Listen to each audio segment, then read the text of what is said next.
Book 3, Chapter 4, Velvet Veil. The battle was won, yet victory tasted like ash in Karma Ral's mouth.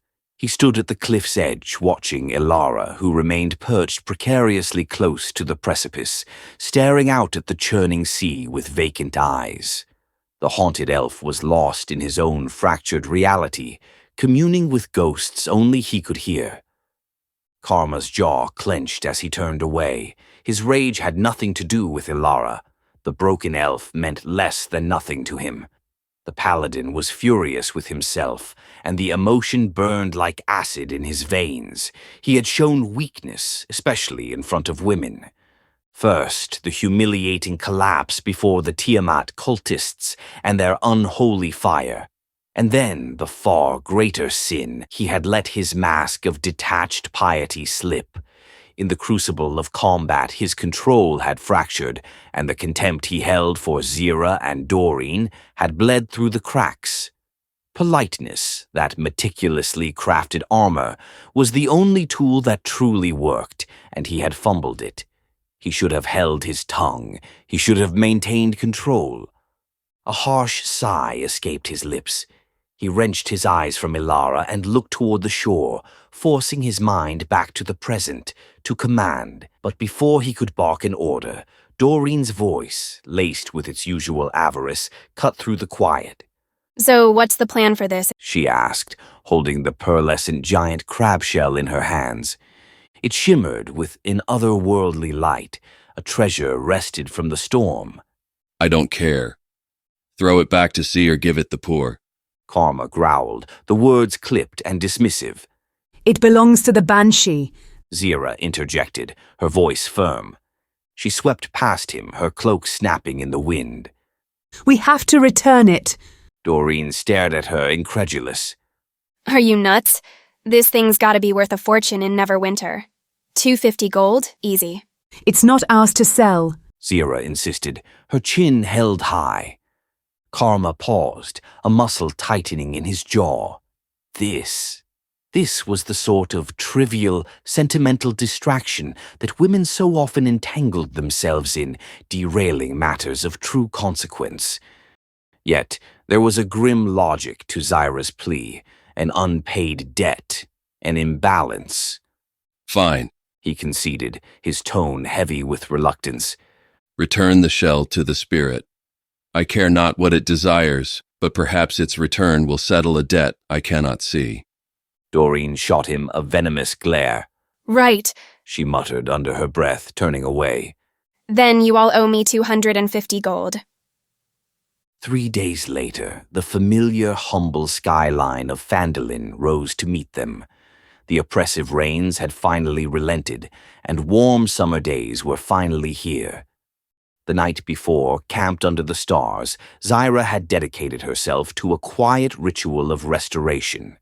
With a small brush, she had tended to her hair, smoothing out the tangles of their ordeal. She'd meticulously mended the small rips and tears in her garments, whispering quiet words of magic in the firelight. That morning, she had donned a new green dress, a recent acquisition from a Neverwinter shipment that had arrived just before their journey to the lighthouse. It was simple but elegant, the color of new leaves, a stark contrast to the grime and blood of the past week. As they neared the town, she fell into step beside Karma, her voice a low murmur. "You should let Ilara stay with you. They threw him out of the inn." Karma's gaze flickered to the wretched figure shuffling behind their wagon, a ghost haunting their path. "He stinks," was all he said. "He can be made to bathe." Zira pressed, a hint of steel in her tone. "We cannot simply leave him to the woods. He's one of us." The paladin was silent for a long moment, his expression unreadable. Finally, a grunt, a terse nod of assent. "Thank you," Zira said, relief evident in her voice. She returned to Doreen's side, unaware of Karma's lingering gaze that followed her. Karma watched her go, the sway of her green dress an unwelcome distraction, before shaking himself free of the thought and focusing on the report he would soon deliver to Sildar. He would need a clear head to describe the events at the lighthouse. The party dissolved upon entering the town. Zira gathered her skirts and darted toward Garaele's modest house, a smile brightening her face for the first time in days. The others proceeded to the town hall to collect their reward and deliver their report. Sildar Hallwinter greeted them with weary relief, his eyes scanning their diminished ranks. "Is this everyone?" He began, but was cut off as the door burst open. Harbin Wester burst through the doorway. He stared at the heroes as though he'd seen a ghost, his round face paling before quickly adopting an artificial smile. "Wonderful!" he declared too loudly, his voice cracking slightly. "How absolutely wonderful that you've returned!" Doreen and Karma exchanged knowing glances. Something was amiss.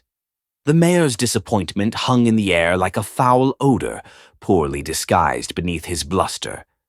Balin, ever direct, stepped forward. The butt of his glaive tapped Harbin's coin purse with a dull thud. His eyes weighed it. "Think that poach can cover the 300 you promised?" Harbin, stammering, paid up. Sildar then beckoned Karma to his office for a private debrief, while Balin lumbered off toward the inn and Doreen slipped away, melting into the shadows on her own errand. She found Halia Thornton in the back room of the Miners' Exchange, the air thick with the smell of ink and ambition. I'm not impressed. Doreen began without preamble, slumping into a chair. This Karma, he's no Morthal.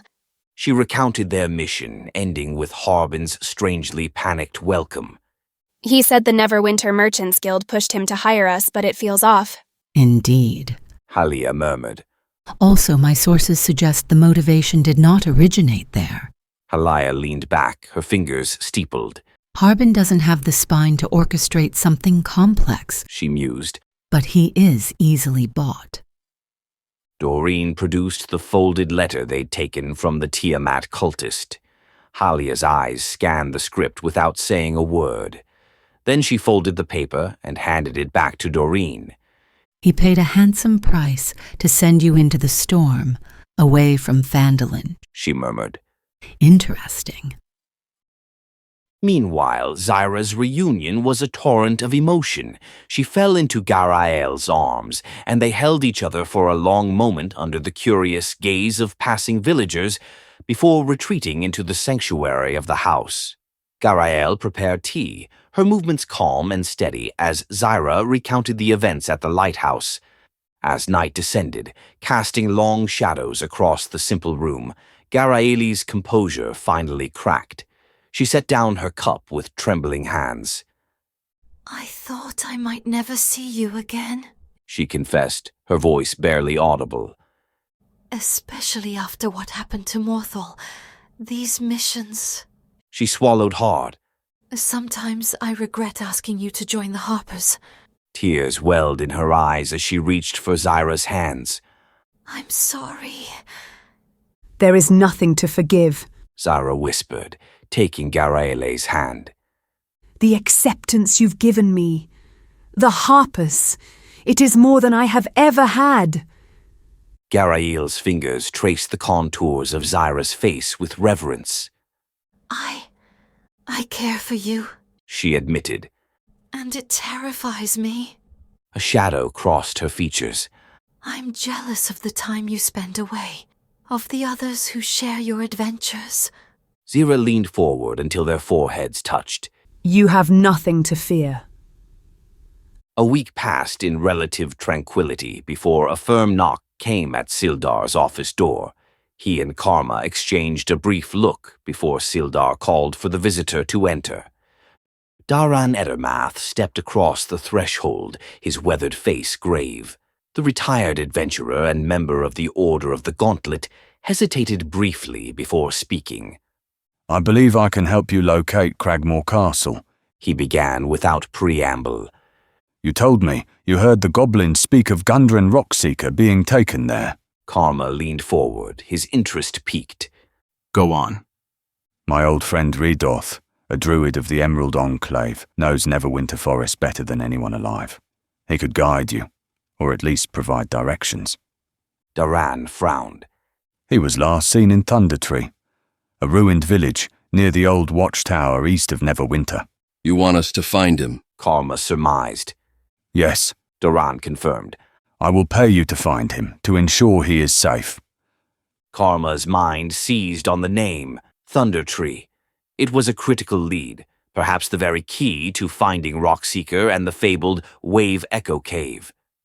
We will make preparations to leave at once, he declared, his voice ringing with renewed purpose. Later that day, Karma summoned others to his quarters. Zira, Doreen, and Balin listened as he laid out the plan. This is it, Karma announced. The path to finding Gundren Rockseeker and Wave Echo Cave begins with locating this druid. Balin grunted his assent immediately. Gundren Rockseeker was a dwarf of good standing, and his kin deserved aid. Zyra, too, felt the inexorable pull of Wave Echo Cave, a destiny she could not ignore. Doreen, however, remained impassive, her arms crossed, until Karma, sensing her hesitation, tossed a heavy purse onto the table. It landed with a satisfying clink. After 100 gold pieces were counted into her hand, she warmed considerably to the idea. As the others departed, Doreen lingered behind, her face uncharacteristically serious. About Harbin, She began once they were alone. his disappointment at seeing us return was painfully obvious. Karma's expression darkened. Your point. Could he have sent us to the lighthouse specifically to hand Talos's heart to the Tiamat cultists on a silver platter? We were meant to die there. A surge of rage coursed through Karma, momentarily displacing his careful control. He'd seen similar betrayals before, subtle maneuvers that nearly doomed everyone involved. But without concrete evidence, his hands were tied. We'll watch him. He said finally, his voice tight. If he's playing a traitor's game, the scales will balance eventually. Doreen nodded, a rare moment of understanding passing between them. For once, She said. I believe we might actually agree. Later that evening, in the quiet solitude of Garael's home, Zira was packing her traveling chest when she opened a cloth pouch tied with a simple cord. From within she drew a garment she had not yet worn, a soft, pale green tunic, its sleeves edged in delicate, twisted silver thread. It was the last of the clothes she had ordered from Neverwinter. As she unfolded the fine fabric, something small and stiff fluttered out, landing silently on the wooden floor. A slip of parchment, folded with a precision. She bent and picked it up. The ink was flawless, each letter form executed with meticulous precision. Zyra recognized the writer's distinctive hand, the graceful loops, the perfectly measured spacing. I thought this would suit you. S. The initial was unmistakable, a delicate looping script. Her eyes darted toward the kitchen door, where the soft sounds of Garaele humming a simple tune were a sudden sharp counterpoint to the ghost in her hand. Suddenly she smelled the scent of pressed jasmine. With a furtive motion she swiftly tucked the note deep into the lining of her cloak, as if it were a hot coal that might burn her. But the smell of jasmine lingered. Is everything all right? Garael's voice drifted from the kitchen, warm and concerned. Yes, She called back, her voice too quick, too bright. it's nothing. Garael appeared in the doorway, wiping her hands on a cloth. Her gaze held that perceptive tenderness she always displayed when she caught Zira lost in thought. Garael offered a small, reassuring smile and returned to her work. Zira felt a flicker of guilt, sharp and unwelcome. They had never truly spoken of her pasts, and now, with departure only hours away, it felt far too late to begin. A week later, their wagon rattled over the cobblestones of Neverwinter, pulling to a stop before the Driftwood Tavern. Inside, Balin balked at the price of lodging, but paid it with a grumble. After a hasty meal, Zira rose from the table. I have some things to attend to. She announced vaguely. I will see you in the evening, or the morning. And with a fleeting smile, she slipped out the door and was swallowed by the bustling city. The afternoon air was a pleasant mix of sea salt and baking bread. She hadn't told them where she was going, and none had asked. She turned south toward the twisting alleys and cracked cobblestones her feet remembered from a lifetime ago. The doorway where she'd slept, lost and terrified. The corner where she'd met Senya, the first person to offer her help without a sneer.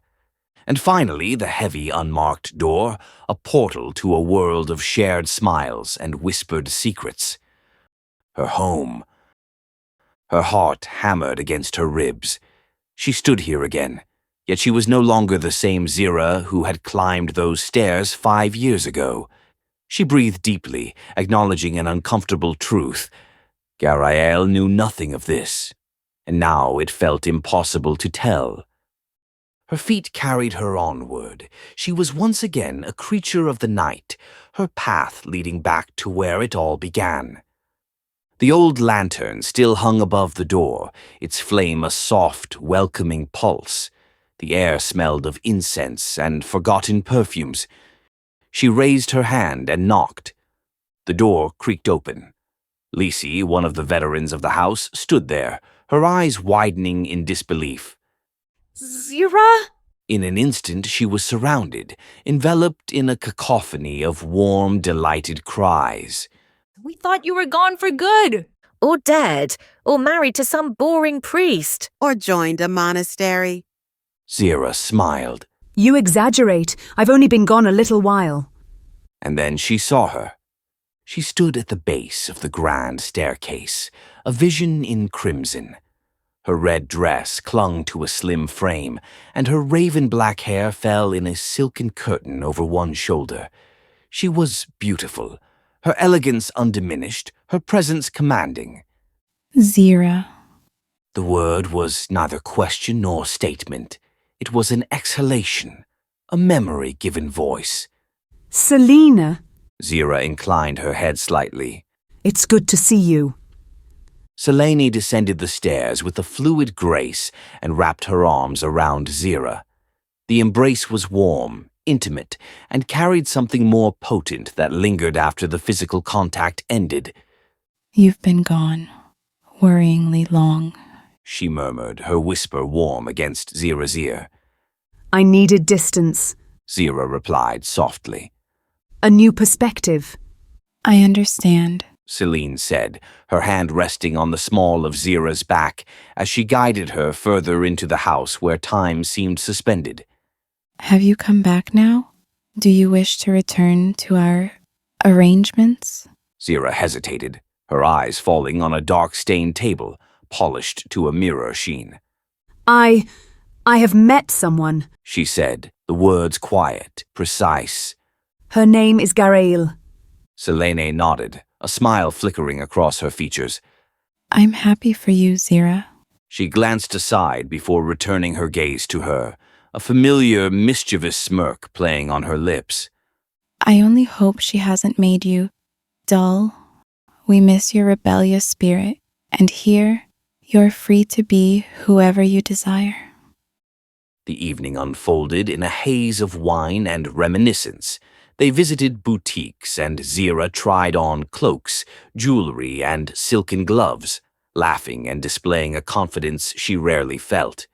In one shop, Selene presented her with a shimmering outfit that caught the light like liquid silver. This one is perfect for you. It was daring, revealing, designed for a dinner where food was merely a prelude. Zira laughed nervously but didn't decline. The garment joined her growing collection.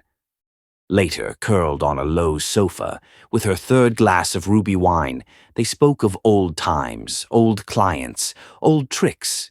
But whenever her eyes met Celine's, something stirred within her, feelings that had never been given a name, a history left unwritten. As night surrendered to dawn, Zira donned her traveling cloak, fastening it with methodical care. She gathered her belongings and moved toward the door, where Selene intercepted her. There's no need to rush, she said softly. I must go. My companions continue their journey at first light, Zara explained, her voice barely audible. Selene smiled and leaned forward, cradling Zira's face between her palms, and without hesitation kissed her on the lips. Not passionately, not sorrowfully, but as if preserving a memory. Give my best wishes to Garayeli. Zira nodded, unable to meet her eyes, and stepped out into the morning-chilled street, bathed in nascent golden light. For 3 days, the journey east was deceptively peaceful. The road, a half-wild track, clung to the riverbank.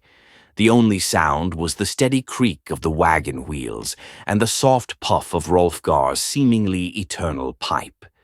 Inside the wagon, Zira's and Doreen's travel chests clanked, one full of neatly folded clothes and jewelry, the other presumably of coin. Zira walked alongside Doreen in the wagon's shadow, her face shielded from the sun, an uncommon lightness in her step. The visit to Neverwinter had not been the ordeal she'd feared. In fact, it had helped sort the tangle of her thoughts.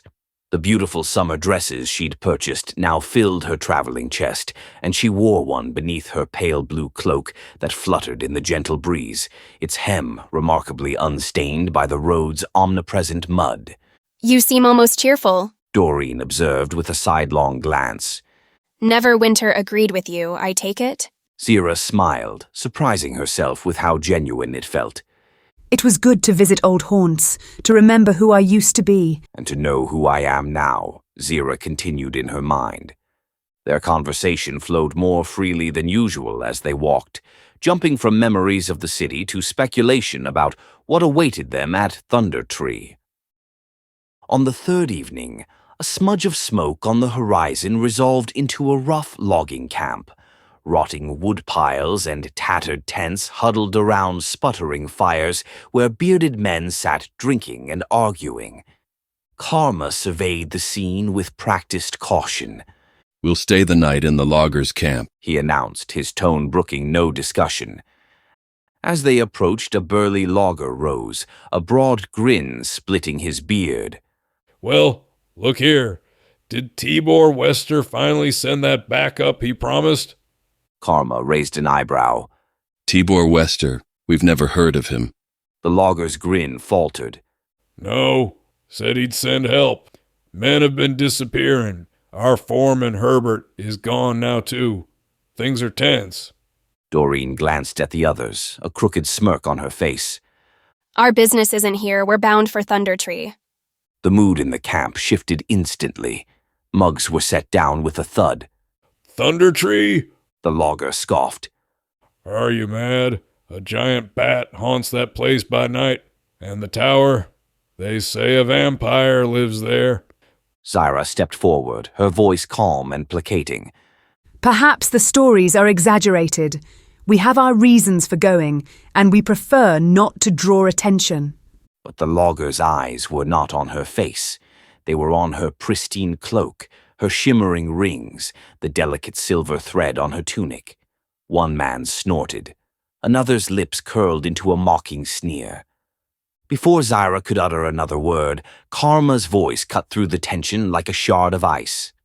No one takes a woman seriously when she's dressed for the Emperor's gala, he said, his voice cold and loud. Be silent. Let the men talk. The words struck Zira with the force of a physical blow. She recoiled, her face draining of color, and retreated into the shadows of the wagon, shocked into silence. In the distance, Rolfgar cleared his throat uneasily. Doreen shot a look of pure venom at Karma's back, but held her tongue.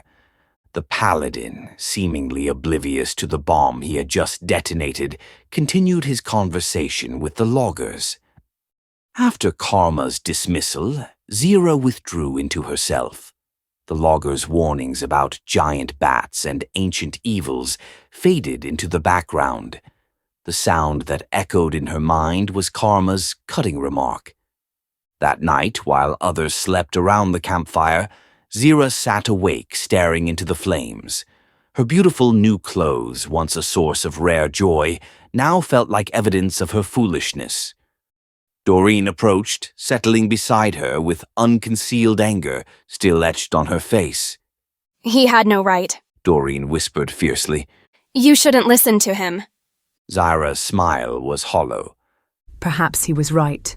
What am I doing, playing at being someone I'm not? Doreen sighed, running a hand through her tangled hair. What I said in Phandalin. I was wrong. Dead wrong. She met Zira's gaze. I accused you of pretending. But these fine clothes, the way you carry yourself, it's not an act. It's who you've always been. You called me Scale Sister, Zira said quietly. You said I was hiding. I said a lot of stupid things. Doreen admitted. But watching you, this is you, Zira. And karma has no right to make you feel ashamed of it. Zira remained silent, her fingers tracing the silver thread on her sleeve. We're both stubborn as mules, Doreen continued with a small smile. Maybe that's why we sometimes understand each other. A smile touched Zira's lips. Maybe. Doreen squeezed her shoulder before returning to her bedroll, leaving Zira to her thoughts. When exhaustion finally claimed her, sleep brought no peace. In her dream, Zira stood in a forest of blackened, smoldering trees. Gray ash fell from the sky, stinging her skin. The crackle of distant fire mingled with the steady beat of wings. Before her stood a young elven girl with eyes that glowed faintly red. Chains of smoke bound her slender form. You're the other one, the girl said without moving her lips, her voice echoing in Zira's mind. They're going to feed me to it. To him. A massive shadow passed overhead, sinuous, scaled, with terrible talons. The elven girl's voice faded to a desperate whisper. Zira, please don't let me die. Everything vanished in a flash of emerald light. Zira bolted upright, gasping for breath. Dawn was just breaking, the smell of ash clinging to her senses. Bad dreams? Doreen asked, already awake and stoking the breakfast fire. Not a dream, Zira replied, her voice steadier than she expected. A plea for help. Someone is in danger. Doreen frowned. At Thundertree? Zira shook her head slowly. I don't think so. It felt further away. She gazed toward the direction of the distant tower. Perhaps there's a connection we don't yet understand. Doreen nodded, passing her a cup of steaming tea. Well, whatever it is, we'll face it. And don't let Karma's words from yesterday fester. Zira wrapped her hands around the warm cup. You know, I spent years hiding my other side. I won't start hiding my other half also. Not for Karma, not for anyone. Good, Doreen said with a satisfied smile. I prefer my friends with spines intact.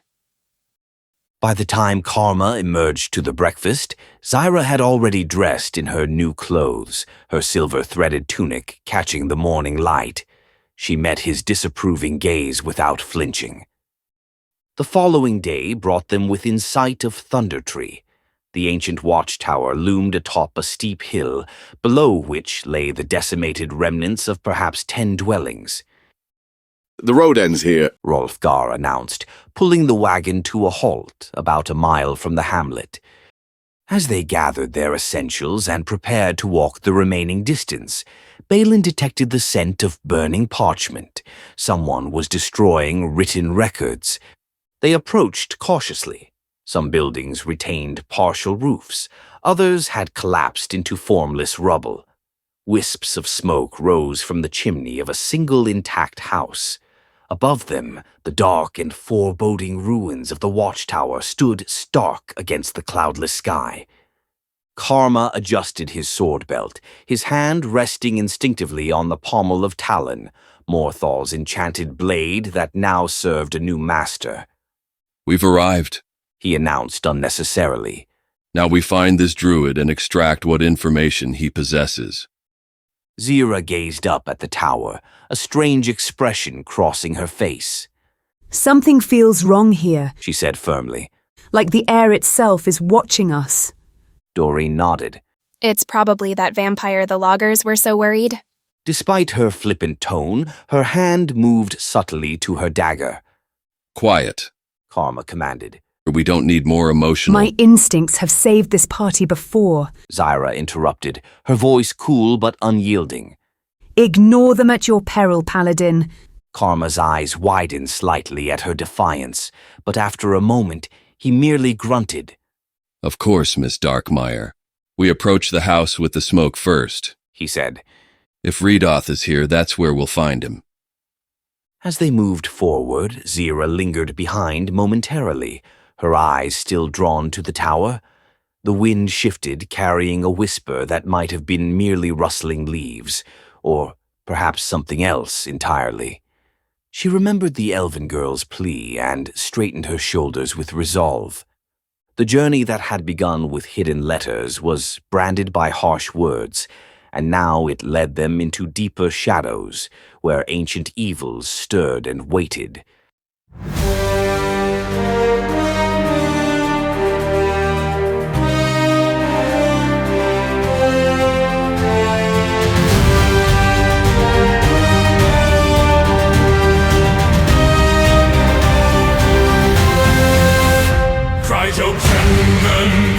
Lysgyn tan, yn y ffin fy ngweithio sgrym.